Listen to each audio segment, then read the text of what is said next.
I've been at Mac since 2008, so it will be 6 years in July, but I taught a bunch of courses when I was a graduate student at University of Waterloo. I teach mostly German language courses and some linguistics courses, but most the first, second and third year German.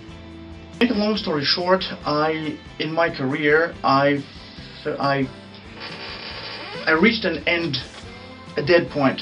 An endpoint where no matter what I did, my students would not learn better from one year to the next year.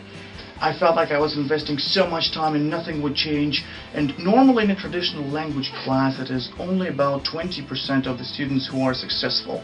They are the most gifted, the most motivated learners, the conceptual learners as we call them. They are the people who understand grammar and who like grammar.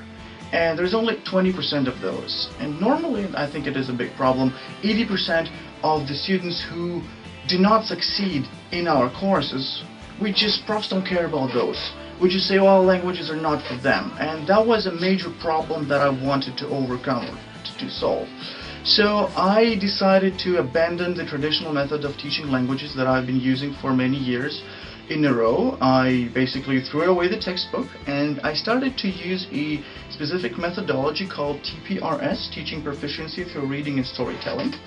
In this method we hardly teach any grammar. We do absolutely no grammatical drills, and right now to me it is a mystery why we think that grammatical drills lead to real proficiency in the language.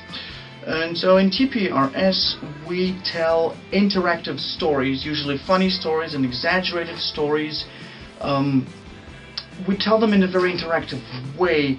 Basically the prof does not tell a story, but the story is collectively constructed in the process of continuous dialogue between the professor and the students. And while there is a skeleton of the story,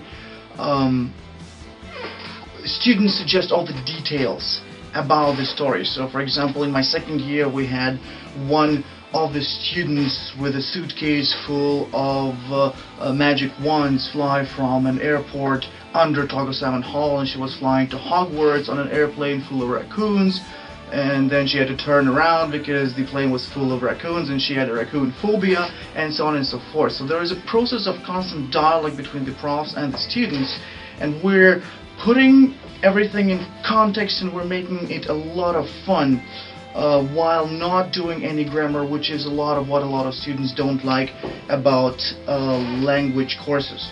The biggest thing that I want my students to take away is the feeling of success. I want them to say, I am so good at this, right? And that is the biggest compliment when I had people tell me, you know, I thought I was not good at learning languages, but now I see that I actually am.